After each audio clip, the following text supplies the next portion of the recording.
século. Então esse é o período que abrange a igreja de Pérgamo. A cidade, especificamente de Pérgamo, só como curiosidade, ficava numa montanha, num espigão de montanha, na época aí do terceiro século antes de Cristo. Era a capital do reino de Pérgamo e um centro cultural muito forte, daí a razão de você ter várias influências externas ao modelo cristão. Uma porção de conversos cristãos da região de Pérgamo sofria as influências desses grupos culturais, onde você tem nichos culturais, fatalmente você tem miscigenação, tem modelos diferenciados de costumes e que acabam influenciando, para um lado ou outro, os modelos doutrinais cristãos. Então a igreja de Pérgamo ilustra, a cidade de Pérgamo ilustra bem esse modelo de interferências externas, típico do momento em que a paz reina no grupo cristão. Enquanto os cristãos estavam sendo perseguidos, que era o modelo de Esmirna, você não tinha dificuldades com questões doutrinais ou com questões de pureza do cristianismo, porque ou você era cristão de verdade e pagava com a vida nas arenas e no Coliseu Romano, ou você deixava de ser cristão. Quando veio a paz, voltam os modelos de apostasia ou os modelos de vinculação com a cultura da época. Ou seja, baixou a guarda porque não tem perseguição, o cristianismo volta a o que a gente chama de banho-maria, está tudo tranquilo, tudo sossegado, as pessoas começam a ceder aos modelos de influência da época. Então, o período de Pérgamo ilustra bem essa transição de modelos a partir da conversão de Constantino e a influência do império e da cultura greco-romana ao cristianismo. Nesse período de Pérgamo, vários dos modelos doutrinais cristãos começam a sofrer alterações frontais, alterações diretas. A primeira dessas alterações frontais no período de Pérgamo se dá pelo próprio Constantino. Quando Constantino, em 321, estabelece um decreto de que todo o império deveria observar as suas práticas religiosas ou seus cultos no domingo. Então há uma transição de modelo do cristianismo apostólico do sábado para o domingo, que um pouquinho mais para frente, no concílio cristão, em 364 mais ou menos, vai ser votado como modelo doutrinal religioso cristão. E é a primeira diferenciação do cristianismo apostólico para o cristianismo desse período e que depois vai se tornar o cristianismo medieval. Então, além dessas, uma série de outras questões começam a ser discutidas dentro da doutrina cristã. Desde questões de base estrutural, como a constituição do ser humano, modelo dual, adota-se dentro do cristianismo o conceito platônico, dualidade corpo e alma. Dessa dualidade surgem discussões, o que acontece com o ser humano quando morre. O fator dual implica em você ter uma resposta para o que aconteceria com a alma, uma vez que você criou a dualidade. Tem que responder, porque o corpo, todo mundo está vendo o que acontece e se desfaz. O que aconteceria com a alma? Então começam a surgir especulações nessa direção. O modelo greco-romano tem um paradigma para essa dualidade. No caso dos gregos, a alma boa vai para o paraíso das flores, a alma má vai para o inferno de Hades. No modelo romano não é muito diferente, apenas os nomes se modificam, e isso vem para o cristianismo. O cristianismo acaba adotando esse conceito e aí surgem outras doutrinas que no período medieval vão se estabelecer como modelos dogmáticos, como o céu e o inferno, depois o purgatório, o limbo e outros elementos mais que passam a adentrar o cristianismo. Então, o início de tudo isso, desse distanciamento do cristianismo apostólico e bíblico para um cristianismo de tradição e cultural, passa a acontecer a partir do momento em que a paz se estabelece no modelo cristão. Então, o marco divisor de águas dessas questões de alteração doutrinal é a conversão de Constantino e o período de paz. Então, isso é o que está por trás desse modelo da igreja de Pérgamo. Daí algumas das repreensões e de algumas advertências que aparecem a essa igreja como metáfora nesse período histórico. Algumas coisas mais aí, a questão da biblioteca, os rolos da biblioteca de Pérgamo, uma biblioteca famosa, não tanto quanto a de Alexandria, mas uma biblioteca razoavelmente grande. Desenvolvimento do pergaminho, por isso o nome da cidade, né? Pérgamo, na época de Ptolomeu. Contexto, então, cobre os séculos IV e V e a primeira metade do século VI. período em que Satanás procurou corromper o cristianismo, época em que o paganismo se introduziu fortemente na igreja cristã, e aí vem os detalhes da carta. Então, primeiro o elogio. Qual é o elogio que aparece aí no verso 13? Conservas o meu nome e não negaste a minha fé. Dentro do período de Pérgamo, a despeito da introdução de teorias falsas ou modelos pagãos ou adulterações do modelo cristão, ainda assim, dentro de Pérgamo, permaneciam pessoas fiéis. Daí o elogio à carta. Ainda há pessoas fiéis, mesmo com toda essa deturpação. Uma coisa curiosa, lembrando o que a gente já estava vendo nas outras referências, cada vez que começa uma carta, o Cristo, ou Jesus do livro de Apocalipse, a quem o livro de Apocalipse revela, é apresentado na introdução de cada carta com uma das características que estava no capítulo 1, no final do capítulo 1. No caso da igreja de Pérgamo, qual é a característica que aparece? Isso diz aquele que tem a espada aguda de 2 gumes. No capítulo 1 aparecia essa figura para Cristo, aquele que sai da boca dele a espada afiada de 2 gumes, que é uma referência a um texto do Velho Testamento, como a abordagem da espada de 2 gumes sendo a palavra de Deus, que corta nos 2 lados quando penetra o coração daquele que crê. Então essa abordagem da espada de 2 gumes vem bem a calhar para esse período. O período em que as verdades de Deus começam a ser contestadas, Cristo, para essa igreja, é apresentado como aquele que detém a palavra de Deus, que não pode ser alterada, que não pode ser deturpada, que nunca muda. Então, isso é interessante como o modelo introdutório da carta, e o elogio aparece por aqueles que insistem em manter viva a palavra de Deus. Qual é a reprovação? A reprovação que aparece aí, tem aí os que sustentam a doutrina de Balaão, que sustentam as doutrinas dos nicolaítas, portanto arrepende. Então, dentro desse contexto, a gente já tinha visto os nicolaítas lá na igreja de Éfeso, aparecia a referência a eles lá. Quem eram os nicolaítas? Aqueles que começavam a apresentar modelos semelhantes aos modelos da graça atual, do período atual em que a gente vive, onde você não tem nenhum comprometimento pessoal com as verdades de Deus. A graça é suficiente e salva qualquer um, mesmo ele permanecendo nos seus pecados. Esse desenho de graça estruturado como a gente tem hoje, tinha no seu embrião lá nas abordagens nicolaítas, que por conta dessa visão dual e dessas abordagens gregas, de influência grega, pontuavam que coisas que eu fizesse no corpo não afligiriam a alma, ou seja, não atingiriam essa segunda parte na descrição grega, que era a parte pura do ser humano.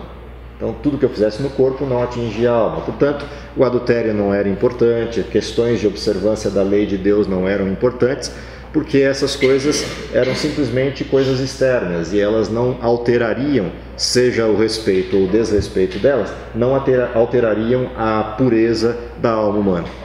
Então, esses elementos de abordagem permissiva da época foram produzindo cristãos devassos, cristãos não comprometidos com os paradigmas da vida cristã.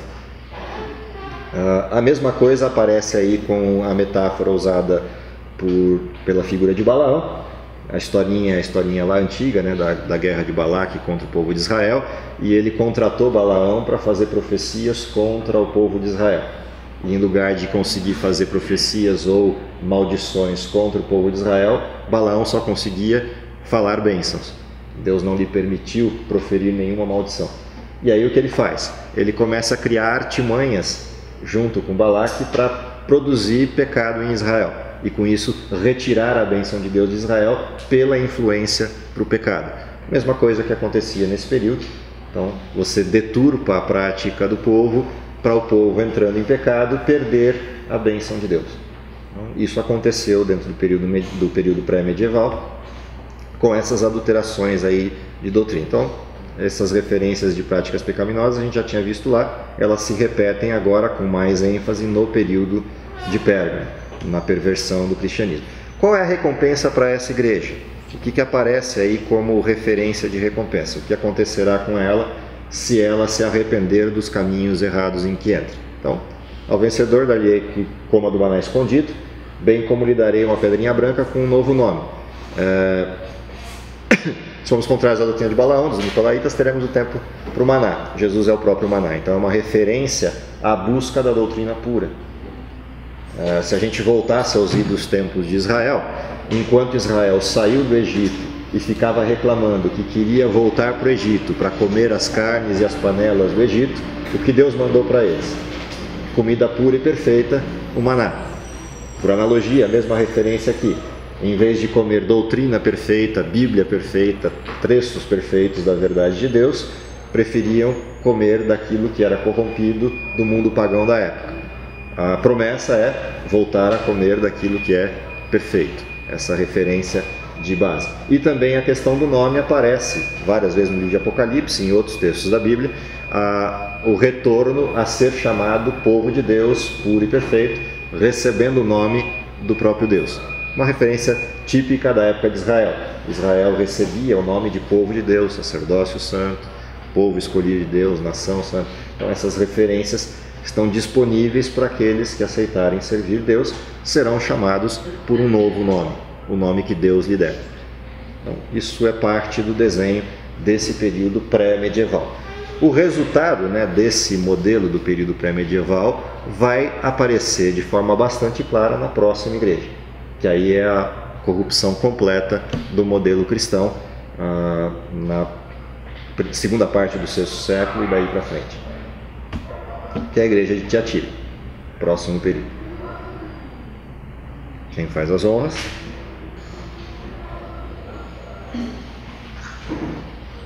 Ao anjo da igreja em Tiatira, escreva: essas são as palavras do Filho de Deus, cujos olhos são como chama de fogo e os pés como bronze reluzente. Conheço as suas obras, o seu amor, a sua fé, o seu serviço e a sua perseverança. E sei que você está fazendo mais agora do que no princípio.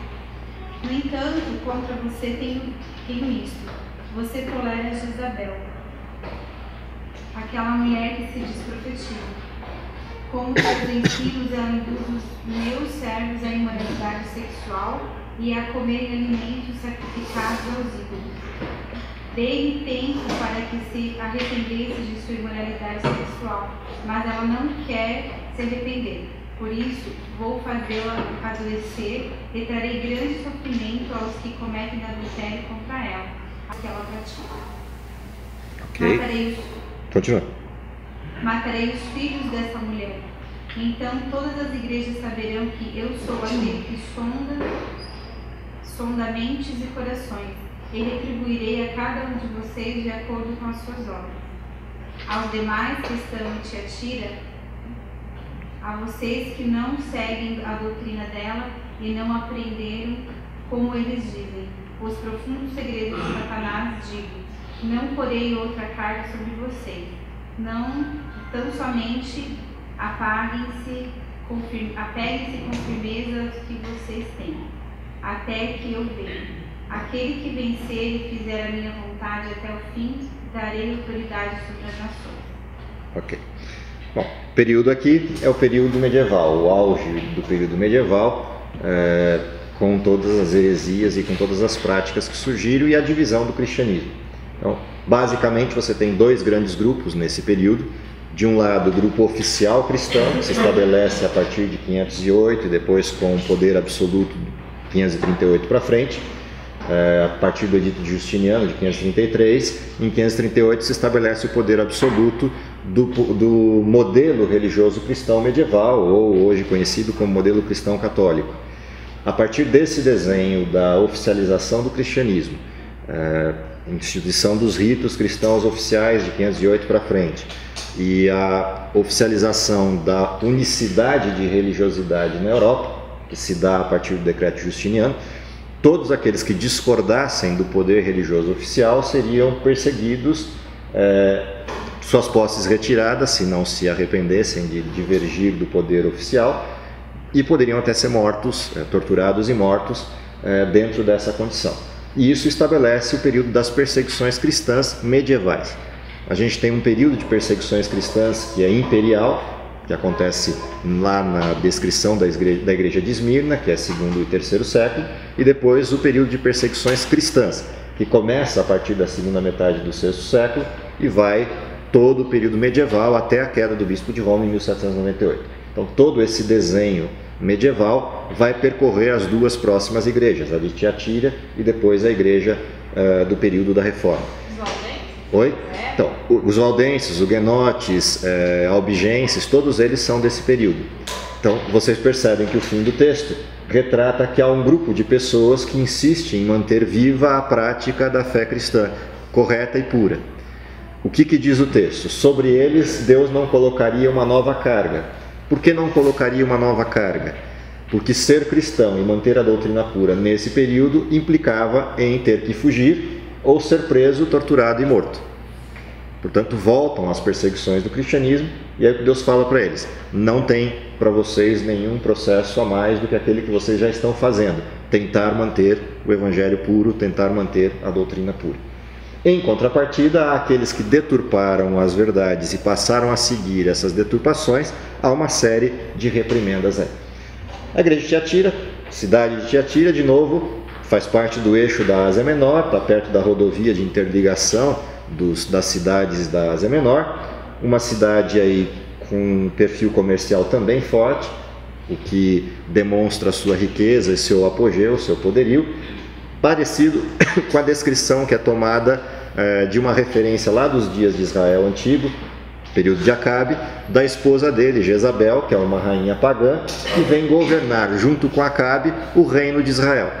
E traz para dentro de Israel, como rainha pagã, todos os modelos de culto, profetas de Baal e toda a descrição dos cultos pagãos para dentro da cultura israelita. E começa a deturpar o modelo de crença e prática israelita. Instala altares pagãos por todo o território de Israel. Essa descrição agora é abordada aqui dentro desse período de Tiatira como sendo o que aconteceu a partir do cristianismo oficial. O que foi o cristianismo oficial? A aceitação de um desenho pagão para dentro do cristianismo real. Ou seja, tudo que era doutrina e modelo de tradição greco-romana passou a integrar os dogmas do cristianismo. E aí há uma lista desses dogmas que foram sendo construídos nesse período. Os primeiros a gente já tinha visto lá em Pérgamo: a adulteração do sábado, começo do modelo dual, encarar o ser humano com outra abordagem que não a abordagem bíblica, de um ser íntegro e completo e não dual. A partir disso começam outras referências. Se eu tenho um ser dual, tenho que responder o que acontece com a alma. A partir daí surge a doutrina da imortalidade da alma, o dogma da imortalidade da alma. Uma alma imortal não precisa de Deus para permanecer viva, ela já é viva eternamente. Portanto, exclui-se Deus do desenho.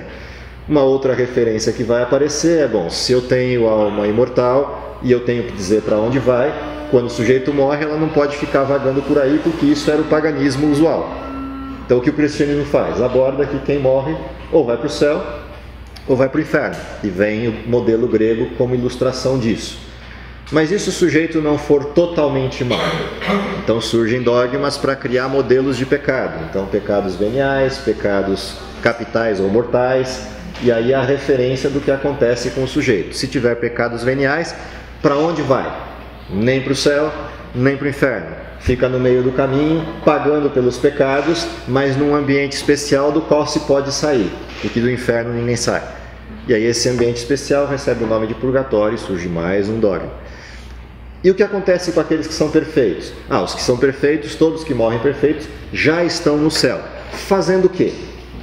Então vem para dentro do cristianismo uma referência. Esses que já estão no céu e foram para lá perfeitos, foram porque eram santos e podem nos ajudar aqui na terra a também sermos santos. E aí começa o processo de adoração aos santos e de vinculação entre os sujeitos que estão vivos na terra e aqueles que já morreram e foram para o céu. E daí vem todo um corpo doutrinal e de dogmas a respeito dessa interação, como é que se interagem seres vivos com seres que já estão no céu. Além disso, começa um processo de modelo doutrinal de intercessão paralela à intercessão de Cristo. Então, surge aí dentro desse desenho o escopo de Maria como sendo uma pessoa pura e perfeita que ascendeu aos céus e tem ascensão sobre Cristo. Simples, tiram de um lugar muito fácil. Pegam os textos bíblicos dos milagres de Jesus e você vai encontrar um dos milagres de Jesus em que Maria dá ordens para Cristo do que ele tem que fazer. Entre aspas, se você ler o texto inteiro não é o caso. Mas a impressão que dá é essa, nas bodas de Caná. Façam tudo o que eles disseram. Jesus vira para ela: o que eu tenho contigo? Ela ignora o que Jesus está dizendo, dá ordem para os servos para falar com ele, ele vai resolver a conta do vinho que acabou nas bodas de Caná. E Jesus faz o milagre. Dali eu tiro a seguinte conclusão: fez o milagre por quê? Porque a mãe mandou. Traz o mesmo contexto para dentro do céu, você passa a ter essa mesma referência. Qualquer sujeito que orar para Maria, ela intercede junto a Cristo porque tem ascensão sobre ele. Chega um momento, e Maria conhece melhor a gente porque Maria era humana como a gente. Então, cria-se um desenho novo, esse desenho se amplia ao longo do período. Óbvio que eu estou restringindo isso a um ponto, e na realidade não é um ponto, isso é um período inteiro de discussões, cultura, implementação, e isso muda a doutrina. A doutrina não muda assim com um estalo de dedos. Você passa alguns anos fazendo uma determinada coisa, essa determinada coisa gera um impacto sobre outra coisa, que gera um impacto sobre outra, até que você cristaliza uma doutrina ou uma prática, uma tradição. E essa tradição se incorpora como modelo dogmático. Além disso, uma série de outros eventos começam a aparecer. Então, o dia de oração pelos mortos, ou comemoração dos mortos, finados, outros feriados dessa natureza, religiosos cristãos, começam a se desenhar a partir dessas doutrinas, dessas referências.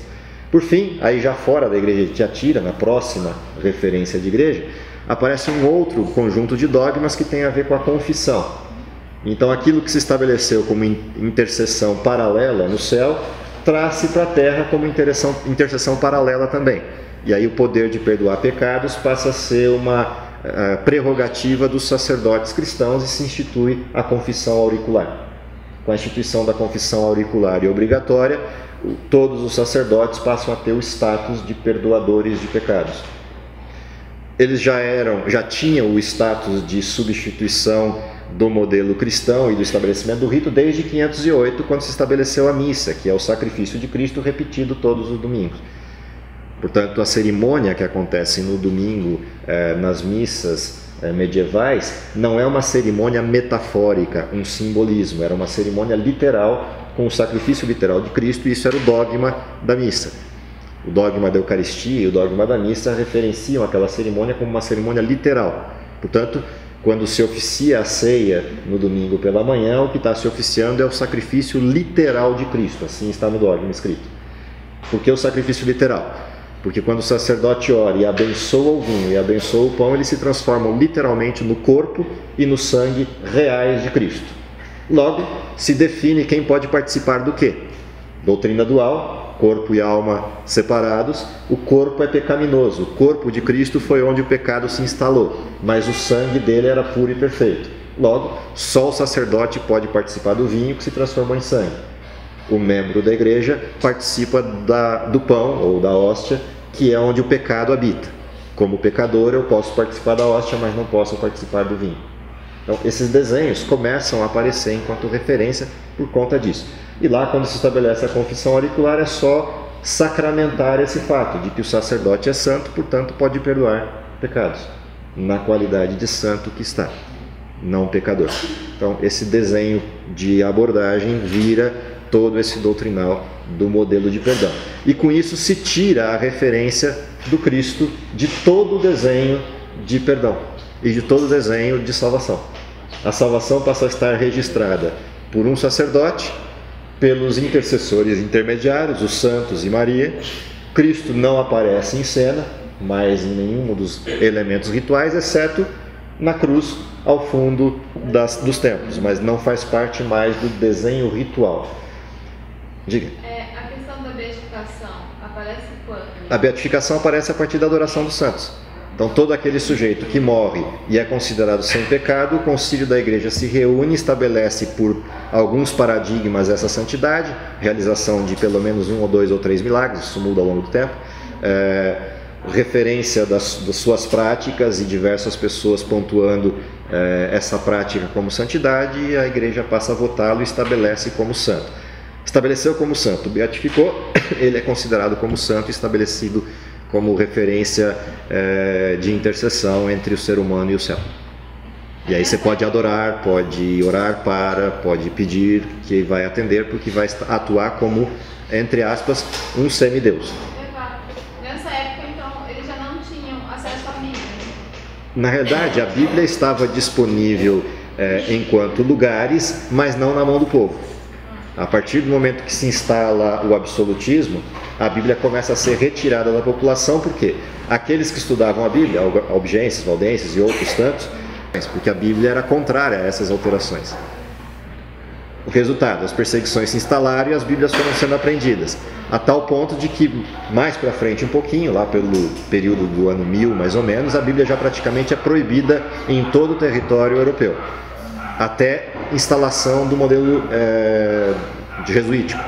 Quando se instala o modelo jesuítico, dali para frente é proibição mesmo. A Bíblia não podia ser lida nem por clérigos, a não ser com autorização de alguém maior que acompanhasse essa leitura e a instrução disso. Então, esse processo de distanciamento da Bíblia acaba virando uma obrigatoriedade de não poder lê-la. Somente uma pessoa estava autorizada a ler a Bíblia, interpretá-la e estabelecer doutrina a partir dela, o bispo de Roma. Só ele tinha poder para interpretar as Escrituras e capacidade para isso. E aí outras referências começam a aparecer, como por exemplo um dogma de que o bispo de Roma tinha poder para alterar os textos das Escrituras de acordo com a sua conveniência e vontade, porque ele adquirira o status de ser o vigário de Cristo ou o substituto de Cristo na terra. Portanto, ele tinha poder de alterar a palavra de Deus, porque ele figurava como o próprio Deus na terra. Isso está no dogma da santidade episcopal. Só ele tem acesso e pode estudar, mas quando ele concordar, ele muda. Sim. O final... Diga. Os deuterocanônicos? Na verdade, os deuterocanônicos eles são incorporados ao modelo cristão, não como canônicos, mas como deuterocanônicos, porque neles estão contidos elementos que sustentavam algumas das práticas dogmáticas. Por exemplo, a oração pelos mortos. O livro de Macabeus sustenta a oração pelos mortos. Há algumas lendas dentro dos livros deuterocanônicos, os chamados livros apócrifos, que sustentam algumas das práticas greco-romanas, e que a igreja acabou incorporando esses livros na sua versão maior de Bíblia para poder sustentar essas aplicações. Afinal de contas, os macabeus mandaram dinheiro para Jerusalém pedindo que o sacerdócio orasse pelos mortos na guerra dos macabeus e que não estavam com a vida tão em ordem, e aí pela oração dos sacerdotes eles poderiam ser salvos. Isso faz parte de uma cultura greco-romana. Perdi uma parte. Esses livros, eles foram incluídos depois de a Bíblia feita ou eles foram feitos e depois retirados? Na realidade, eles vão sendo incluídos como modelo histórico. A Bíblia, como conhecemos, ela vai, sem esses livros, até o 5º ou 6º século. A partir da oficialização do modelo eclesial é que isso começa a ser incorporado. Então, faz parte da... Oi? Não sai. Não, ou volta ao protestantismo. Na realidade, quando o protestantismo se estabelece, ele adota o modelo bíblico, que era o modelo... Mas existia ainda essa Bíblia? Sim. Na verdade, nunca... Os livros apócrifos nunca foram incorporados como canônicos de fato. Mesmo dentro da Igreja Católica, eles não foram. Eles estão lá como deuterocanônicos, livros históricos. Mas livros históricos que contêm conselhos úteis para a vida cristã. E dali saem dogmas. Porque são livros feitos dentro do povo de Israel, mas não por profetas de Israel. Essa é a diferença. Eles são escritos entre o ano 400 e o ano 0, quando não havia profeta em Israel. Os últimos 2 profetas foram Esdras e Neemias, fecharam o cânon do Velho Testamento. O próximo profeta que aparece é João Batista. Nesse intervalo de 400 anos não tem profeta, e todos os livros apócrifos são desse intervalo. Portanto, não são considerados livros canônicos, porque não tem como sustentá-los como canônicos. A única questão de discordância que vai aparecer depois da reforma é o fato de você poder tirar doutrinas deles. Não há nenhum problema de você usar esses livros como históricos. Eles contam a história da Guerra dos Macabeus de uma maneira muito própria, muito particular, muito importante para a história. Mas para a história, não para a religião. São 2 coisas diferentes. Olha, ficou algum texto, algum livro que não entrou nessa Bíblia? Que temos? Tem vários textos. Tem um monte de evangelhos novos que não entraram na versão de Bíblia que temos. Qual foi o critério para a versão de Bíblia que temos? Velho Testamento não tem discussão, porque quem organizou foi Esdras e Neemias. Portanto, lá não tem discussão. O povo de Israel foi quem organizou o cânon do Velho Testamento. Então, para esse não tem dificuldade. O problema é o novo, porque o novo é organizado dentro da igreja cristã. Qual é o critério para o Novo Testamento ser organizado dentro da igreja cristã? Critério número 1, fidelidade à autoria. Você ter referência do autor, Mateus, Marcos, Lucas, João, etc. Tem referência direta do autor, tanto no livro quanto na cultura cristã do primeiro século. A antiguidade dos textos, ou seja, textos que sejam de fato do primeiro século e não depois disso, porque aí já são textos fora do período apostólico. Esses dois elementos básicos já cortam os textos todos que são chamados de espúrios ou textos não canônicos. E aí, dentro desses textos do primeiro século, achar os textos que de fato são aqueles validados pelos pais da igreja cristã do primeiro século. Então, quais são os textos que os pais da igreja, ou seja, aqueles que eram os bispos, presbíteros, diáconos e apóstolos do primeiro século, validaram? É essa referência que você traz para dentro do cânon. O restante, ou seja, essa discussão que a gente de vez em quando vê em revistas super interessantes, coisas dessa natureza, na hora que você vai olhar esses textos todos que dizem evangelhos perdidos, tal, essas coisas todas, todos esses textos são posteriores ao quarto século. Não são textos do primeiro século. Portanto, são textos fora do cânon. É porque eu chamei meu cunhado, para vir no grupo, aí ele até estava falando, não, eu quero ir mesmo, porque estou estudando um livro que fala dos textos que não entrou na Bíblia. É os livros que não entraram. Então, tem vários que não entraram na Bíblia, mas não entraram por causa dos critérios. Vamos estudar os que é verdadeiro, só que ele não quis ir. Eles não entraram por causa do critério. O critério é livros do primeiro século, período apostólico, validados pelos pais da igreja do período apostólico e primeiro século e comecinho do segundo, ou seja, livros que eu conseguiria referenciar que de fato são os livros canônicos. Isso não significa que não tenham textos de Paulo, Pedro, etc., como cartas pessoais ou modelos pessoais, que não entraram para o texto bíblico como cânon, porque eram cartas nominais, referências pessoais. Nada impede disso ocorrer. Os livros que vêm para cá são os livros que eram adotados pela igreja e aceitos pela igreja como livros canônicos, ou seja, que os próprios apóstolos definiram, ou os seus pares definiram como sendo livros de referência para a igreja. Você tem alguns aí que não são apóstolos, Lucas, Tiago, Judas, não são apóstolos, né? Direto, são pessoas que viviam na época junto com os apóstolos, eram discípulos dos apóstolos. No caso de Lucas, discípulo de Paulo, Tiago, irmão de Jesus, Judas, irmão de Jesus. Então você tem livros que não são diretamente dos apóstolos, mas o grosso do Novo Testamento é dos apóstolos: Mateus, João, Paulo e Pedro. Essas são as referências principais do Novo Testamento. Os que não são, Marcos, Lucas, Tiago e Judas. Esses não são referências apostólicas. Bom, continuando aí, só para a gente fechar a igreja de Tiatira, então, qual é o elogio para essa igreja? Conheço as tuas obras, o teu amor e a tua fé, o teu serviço e a tua perseverança. Então, uma referência àqueles que mantinham a fé pura mesmo no período medieval. Além disso, aparece uma reprovação. A reprovação, a gente já comentou sobre ela, a figura de Jezabel é tomada como referência, e na carona também vem os outros que já eram parte do desenho de deturpação, Balaão, Nicolaitas, etc. É interessante porque essa figura de Jezabel, ela vai aparecer por analogia lá no texto de Apocalipse 17 outra vez, quando eu tenho a mulher vestida de escarlata, montando a besta, com 7 cabeças e 10 chifres. A gente vai estudar isso quando chegar lá em Apocalipse 17. Mas a mesma referência que aparece de prostituição, de corrupção, etc., aqui nesse texto, ela se repete lá em Apocalipse 17, na descrição do poder, desse poder exercendo atividades tanto no período medieval quanto no tempo do fim, depois da reascensão do poder medieval, já na nossa época. Qual a recompensa para essa igreja? Estrela da manhã prometida por Cristo, que é o próprio Cristo. Essa é a promessa feita àqueles que servem Jesus, recebê-lo-ão de forma pessoal. Então, de novo aqui vem uma alusão interessante ou parecida com aquela que está na igreja de Esmirna. A ansiedade de quem está vivendo nesse período perseguido e com ameaça de morte é poder resolver essa conta e encontrar o Cristo.